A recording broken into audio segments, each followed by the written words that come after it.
अस्सलाम वालेकुम dear students, कैसे हैं आप सब लोग। उम्मीद है सब लोग ठीक होंगे, खैर खैरियत से होंगे। आज मैं आप लोगों के साथ 25 MCQs शेयर करूंगी biology chapter number 3 9th class के, ताकि आप लोग उसको प्रिपेयर कर सकें अच्छे तरीके से। तो वीडियो को गौर से देखिएगा, MCQs मेरे साथ साथ सॉल्व कीजिएगा, आंसर्स आप लोगों को साथ ही मिल जाएंगे।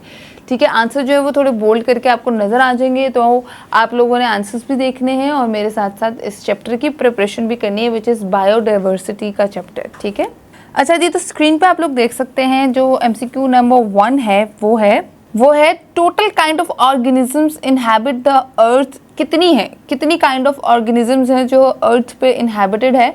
आपके पास ऑप्शन है, ऑप्शन नंबर 1 में है 1 मिलियन, 5 मिलियन, 10 मिलियन या ऑल ऑफ दीज। तो राइट आंसर है 10 मिलियन अकॉर्डिंग टू ये book, biology book in chapter number 3 biodiversity. ठीक है, उसके बाद नंबर 2 पे है diversity of plants in an ecosystem as flora, fauna, both A and B या ऑल ऑफ दीज। तो obviously right answer is flora, A, option number A. उसके बाद है diversity of animal in an ecosystem is called flora, fauna, both A and B या all of these. तो right answer is B, fauna. उसके बाद biodiversity is richest in temperate regions, polar regions, tropical region, ये tropics कहते हैं, या tropical region, या फिर नॉन ऑफ दीज। तो right answer is B, polar regions. Polar regions में मतलब बायोडाइवर्सिटी बहुत मिनिमम होती है, ज़्यादा नहीं होती। ठीक है, उसके बाद नेक्स्ट है which of the following is obtained from biodiversities, building materials, fibres, dyes या ऑल ऑफ दीज। तो right answer is all of these. उसके बाद which of the following is the benefit of biodiversity, option a, b, c, d. आप लोग अपनी screen पे देख सकते हैं। तो right answer is d, all of these. Next है which of the following obtain from plants and animals.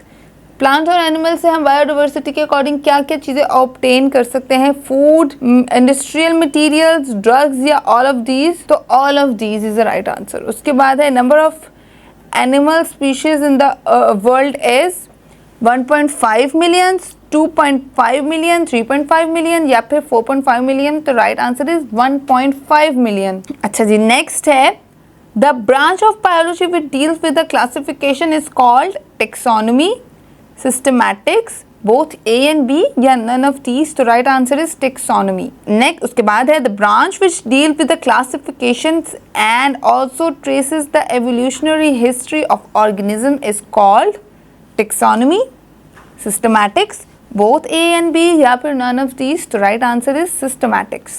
उसके बाद है the main aim of both these branches is, क्या मेन एम है इन टेक्सोनॉमी और सिस्टमैटिक्स का, वो है to determine similarities and differences among organism, to find the evolutionary relationship among organism या फिर बोथ ए एंड बी या none of these. Right answer is both A and B.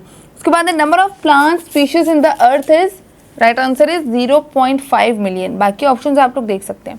इसके बाद है the groups in which organism are classified is taxa, taxonomic hierarchy, both A and B या फिर none of these. तो right answer is taxa.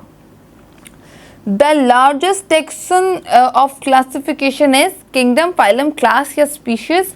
तो kingdom is the right answer. उसके बाद है a class is a group of related orders, order is the right answer. बाकी आप लोग अपनी स्क्रीन पे चेक कर सकते हैं। उसके बाद है बेसिक, उसके बाद है basis of 5 kingdom classification is the level of cellular organization, the principal modes of nutrition, both A and B या फिर नन ऑफ दीज। तो right answer is both A and B.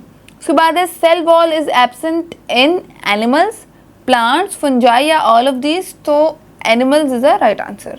उसके बाद है cell wall of plant is composed of cellulose. ठीक है, cellulose is the right answer. उसके बाद है cutting down of trees for the conversion of a forest of to non forest land is called deforestation. ठीक है, deforestation कहलाती है। अच्छा, उसके बाद है causes of deforestation are removal of forest for woods, agriculture और urban development, both A and B या फिर नन ऑफ दीज। तो right answer is both A and b. ठीक है, डिफॉरेस्टेशन की वजह दोनों है, removal of forest for would हासिल करने के लिए जंगलात को ख़त्म करना, और एग्रीकल्चर के लिए भी लोग फॉरेस्ट को ख़त्म करते हैं, और अर्बन डेवलपमेंट मतलब शहर को आबाद करने के लिए भी फॉरेस्ट को ख़त्म किया जाता है।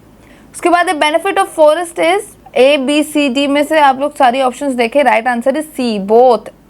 फॉरेस्ट जो है वो कार्बन डाइऑक्साइड और पोल्यूशंस को एक्सट्रैक्ट करता है, और valued for their aesthetic beauty and tourism attraction भी करता है, ठीक है। उसके बाद है in the province of Khyber Pakhtunkhwa the closed canopy forest are shrinking at the rate of 1%, 3%, 5% या 7%, तो 1% पर ईयर। ओ माई गॉड, ऐसा होना नहीं चाहिए वैसे। अच्छा, उसके बाद लास्ट है which of the following occurs because of deforestation.